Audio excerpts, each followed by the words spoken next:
Hello everyone. अभी तक हमने मटेरियल प्राइसिंग के 3 मेथड्स को सॉल्व कर लिया है।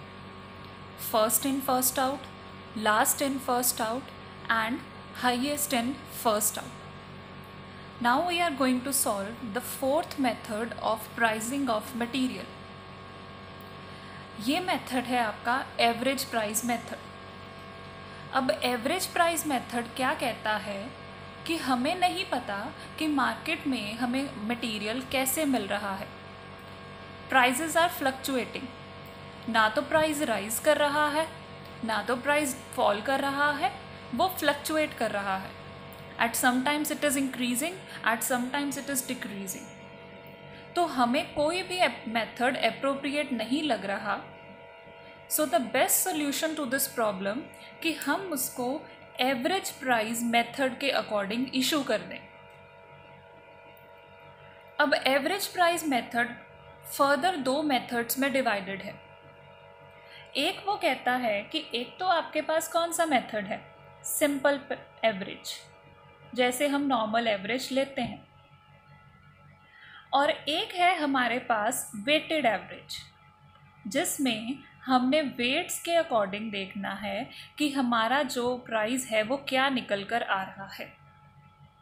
अब दोनों मेथड बहुत इम्पॉर्टेंट हैं। Simple average is a very easy method.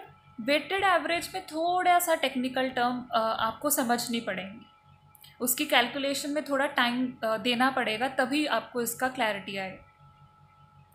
सबसे पहले स्टार्ट करते हैं सिंपल एवरेज मेथड। एक एग्जाम्पल से समझते हैं इसका meaning, then we will move on to the question. मेरे पास एक स्टॉक पड़ा हुआ है बैलेंस में 1000, जिसका पर यूनिट प्राइस है ₹3। एक मेरे पास पड़ा है 500, जिसका पर यूनिट प्राइस है 2। और मेरे पास एक और स्टॉक पड़ा है 500 का, जिसका पर यूनिट प्राइस है 3। मेरे पास ये 3 स्टॉक्स का एक बैलेंस पड़ा है। अब मैंने क्या करना है, मैंने एक डिपार्टमेंट को, प्रोडक्शन डिपार्टमेंट को कुछ स्टॉक इशू करना है।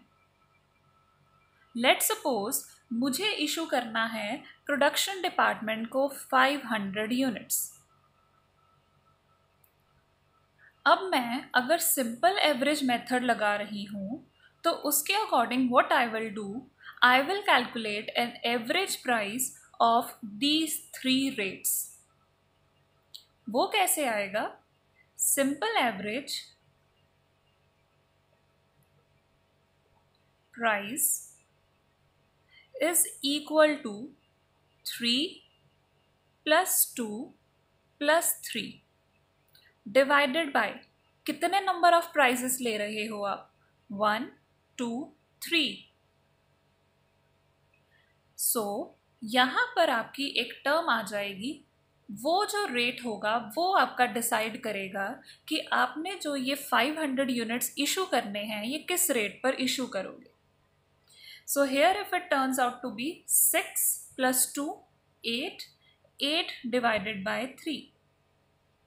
अब ये रेट मुझे स्पेसिफाई करेगा कि मैंने किस रेट पर अपने 500 यूनिट्स को इशू करना है। सो सॉल्व इट बाय सॉल्विंग, ये आ जाएगा 2.33।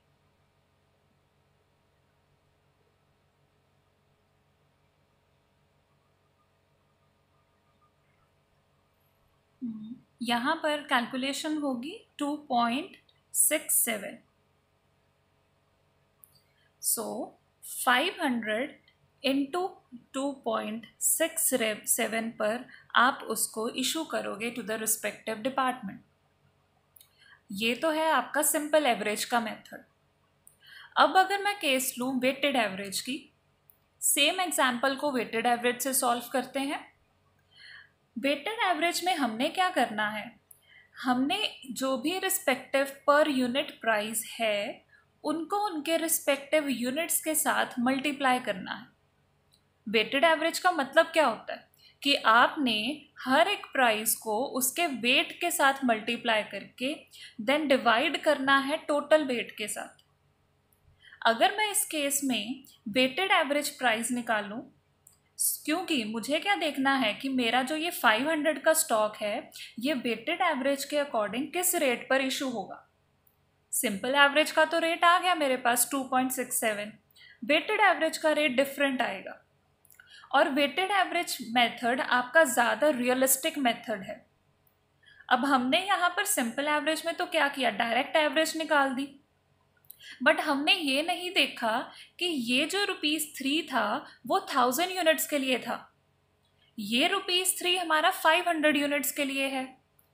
तो दैट मीन्स हमने कहीं ना कहीं कोई ना कोई बायसनेस क्रिएट कर दी है। Weighted average method simple average method की उस बायसनेस को रिमूव कर देता है, हर एक यूनिट को इक्वल वेटेज देता है। So let's calculate the weighted average here. Weighted average price will be, कैसे निकालना है, 1000 into 3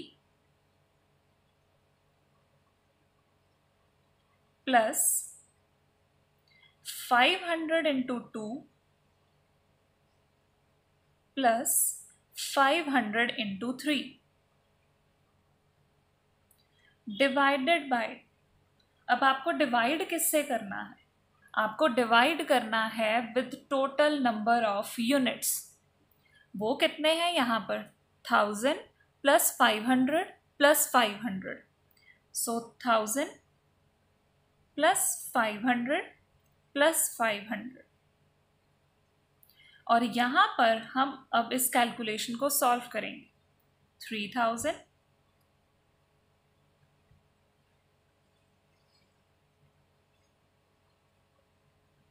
डिवाइडेड बाय 2000,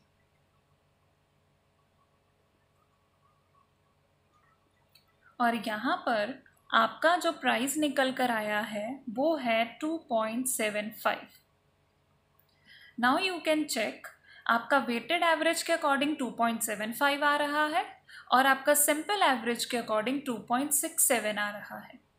तो आपको जो भी मेथड स्पेसिफाई किया होगा आपको उसके अकॉर्डिंग उस प्राइस को उस मटेरियल को प्राइस करना है। सो हेयर अगर मैं लूँ सिंपल एवरेज के केस में मुझे उसको मल्टीप्लाई करना है 2.67 के साथ, और अगर मैं वेटेड एवरेज का केस लेती हूँ तो मुझे उसको मल्टीप्लाई करना है 2.75 के साथ। So this is the basic concept of average price method. अब हम सॉल्व करेंगे दोनों के दोनों मेथड्स का एक फुल फ्लेज क्वेश्चन, तब जाकर आपको इस मेथड की और भी ज़्यादा अंडरस्टैंडिंग हो जाएगी। Now the question which we are going to solve is illustration number 4. I will share this picture with you in the Google Classroom. The following were the receipts and issues of material during March 2011. आपके पास date wise receipts, उनके rate और issue quantity बताई गई है। अब obvious है जो rate बताया गया होगा वो आपको रिसीट क्वांटिटी का बताया है but not of issue quantity. From the above transactions prepare stores ledger account pricing the issues eight simple average rate and weighted average rate. For the time being, I am going to solve the simple average rate. अब आपका question वही same pattern से solve होगा जैसे हमने पहले के questions किए हैं। हम वही स्टोर्स लेजर अकाउंट बनाएंगे विद पर्टिकुलर्स, डेट आएगी, रिसीट्स, इशू एंड बैलेंस आएगा। आपको ऊपर मेंशन करना पड़ेगा कि आप क्या बना रहे हो। You are preparing a stores ledger account. किसके लिए बना रहे हो या किस मंथ के लिए बना रहे हो, this is for the month of March. For March और ईयर हमारा है 2011। नाउ नॉर्मली चलेंगे जैसे हमने अभी तक किया है। हमें दिया गया है कि रिसीट क्वांटिटी है ऑन 2 मार्च और हमें दिया गया है रिसीट क्वांटिटी है on 11th March, so we will post these transactions first in the normal manner. So now I have done the received part for the both the dates, that is of 2nd March and of 11th March. मैंने यहाँ पर क्या किया है, 2nd March का तो balance as it is show कर दिया. अब आपके पास 11th March का जब आपने बैलेंस शो करना है, नॉर्मली हम क्या करते थे, अलग अलग उन ट्रांजेक्शन्स को पोस्ट करते थे. बट सिंपल प्राइसिंग मेथड के अंदर, सिंपल एवरेज प्राइसिंग मेथड के अंदर आप ऐसा नहीं करोगे. What you will do here, आपको यहाँ पर स्पेसिफिकली लिखना पड़ेगा कि आपके पास टोटल स्टॉक कितना बन गया, 2500. रेट आप यहाँ पर कोई भी मेंशन नहीं करोगे, और जो आपकी टोटल अमाउंट बनेगी that will be the total of these two things. एक है आपके पास 16,800, 6,000 प्लस 10,800. 2500 कैसे आया, दोनों स्टॉक्स को ऐड कर दिया. 16,800 कैसे आया, दोनों अमाउंट्स को ऐड कर दिया. पर यूनिट रेट आपने नहीं डालना है. नाउ यहाँ पर आप अपने रेफरेंस पर्पस के लिए मेंशन कर सकते हो कि इसमें आपने कौन कौन से स्टॉक को ऐड किया है, क्योंकि आगे जाके आपको कहीं ना कहीं ये हेल्प करेगा. अब ये ऑप्शनल है, some teachers don't use to put this amount, but I always prefer कि आप ये अमाउंट डालो. आपको अभी पता चल जाएगा कि इसका कैसे आपको यूज़ होगा आगे जाकर. सो यहाँ तक हमारी transactions done. Now see next transaction कौन सी है. नेक्स्ट आपको 16 मार्च के लिए इशू क्वांटिटी बता दी है 1250. अब इसको पोस्ट करते हैं on 16th of March issued to production department.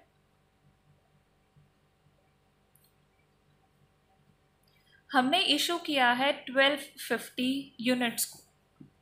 अब आपको यहाँ पर जो भी रेट निकालना है उसका वर्किंग नोट हर बार बनाना पड़ेगा. जब भी आप इशू करोगे you need to calculate an simple average price. उसके लिए आपको एक वर्किंग नोट बनाना है. वर्किंग नोट बनाते हैं. सो फर्स्ट वर्किंग नोट,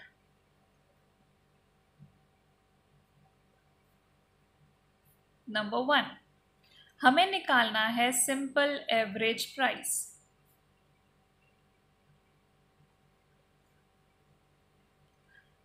अब सिंपल एवरेज तो नॉर्मली हमें ये देखना है कि एट प्रेजेंट जो स्टॉक पड़े थे उनके प्राइस लो, डिवाइड कर दो by number of prices.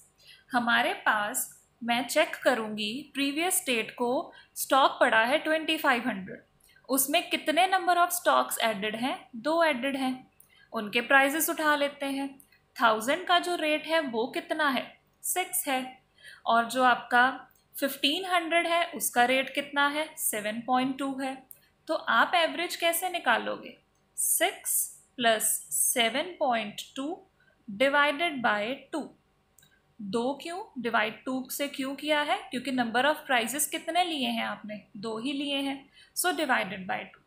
This will give you the simple average price जिस पर आप 1250 यूनिट्स को इशू करोगे, जो अभी आपने 16 मार्च को डाला है. Now 6 plus 7.2 is 13.2. When you will divide it by 2, it will come out to be 6.6. अब 6.6 के रेट पर आपको इस स्टॉक को इशू करना है 1250 को. सो हम इसको पोस्ट कर देते हैं. पहले यहाँ पर लिख दिया ₹6.6.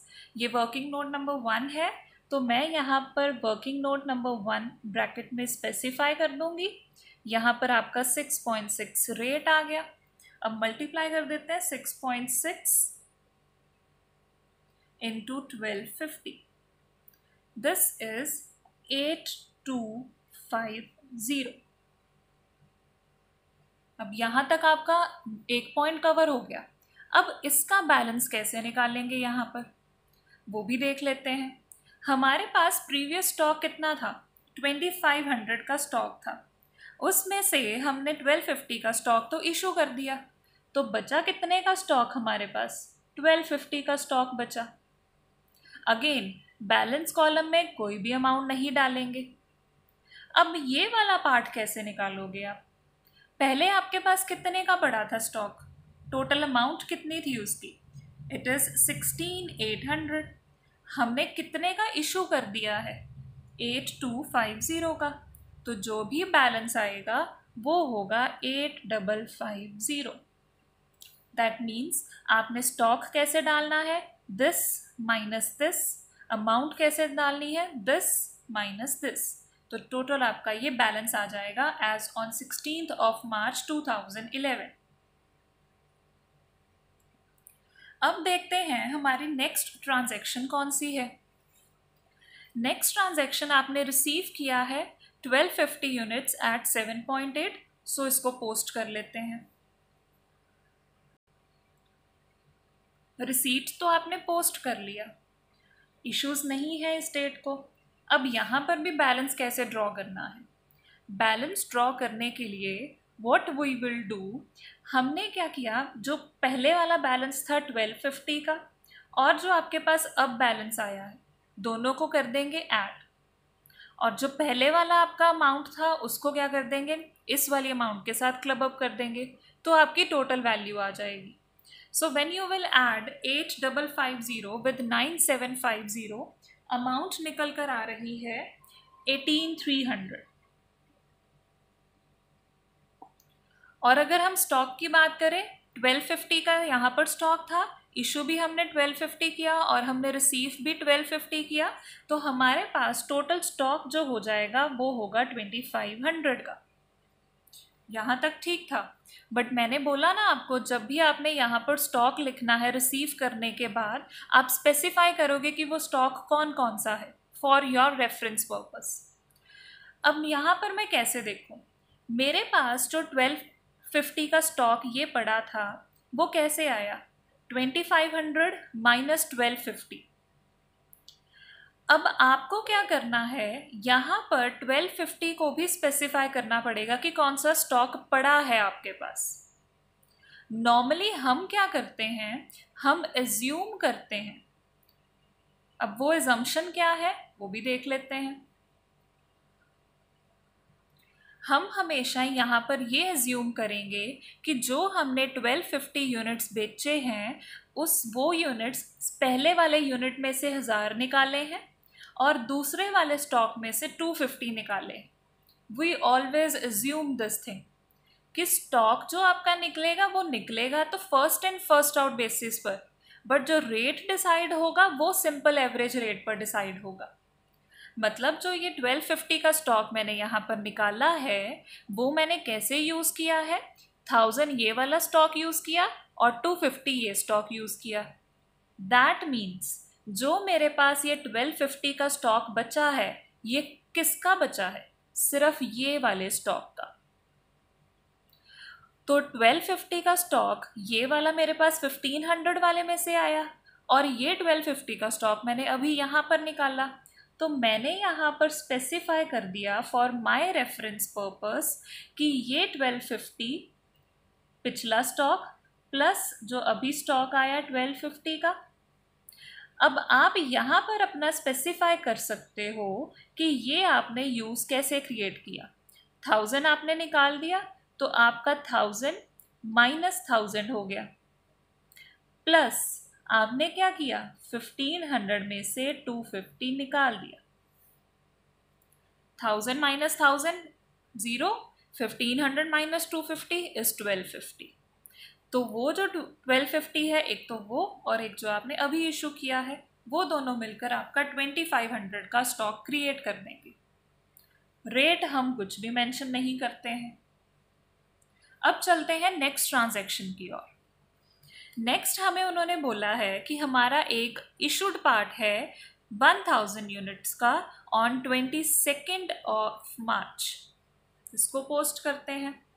सो ऑन 22nd March हमने इशू किया to production department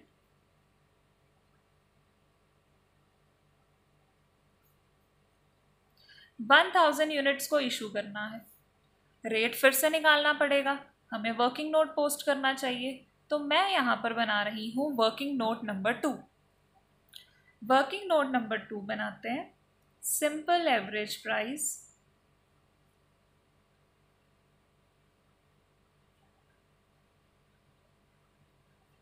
which is equal to, कैसे निकालोगे? अब आप देखोगे इससे प्रीवियस वाले स्टॉक में कौन कौन से स्टॉक पड़े हैं। एक तो 1250 वो जो कौन सा है, ये वाला, इसमें से 250 बेच दिया, तो एक कौन सा रेट आएगा 7.2। एक आपके पास 1250 कौन सा स्टॉक है, ये वाला, तो दूसरा रेट कौन सा आएगा 7.8। तो आप निकालोगे simple average of 7.2 plus 7.8 divided by 2, क्योंकि नंबर ऑफ प्राइजेस आप कितने ले रहे हो, 2 ले रहे। तो अगर हम इसका एवरेज निकालें 7.2 plus 7.8 is equal to 15। 15 divided by 2 will give us a price of ₹7.5। और यहाँ पर अब हम क्या करेंगे, इसको 7.5 के अकॉर्डिंग इशू कर देंगे। वो बन जाएगा आपका 7500 सॉरी 7500। अब निकालते हैं बैलेंस इस दिन का।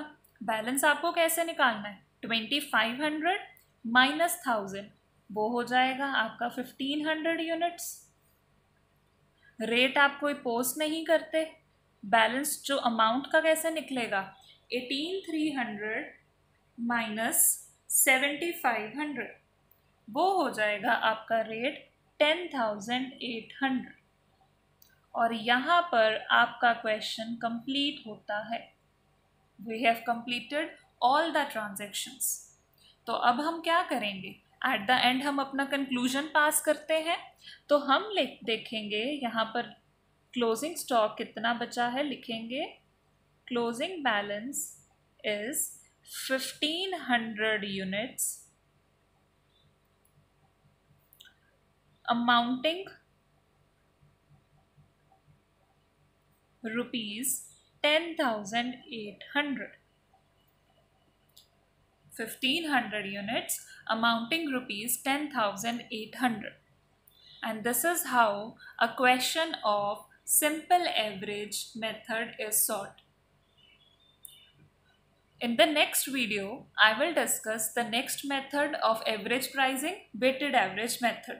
क्वेश्चन हम सॉल्व करेंगे, almost same question. I will try to cover the same question, otherwise मुझे अगर कोई और इफेक्टिव क्वेश्चन मिलेगा I will try to cover that part.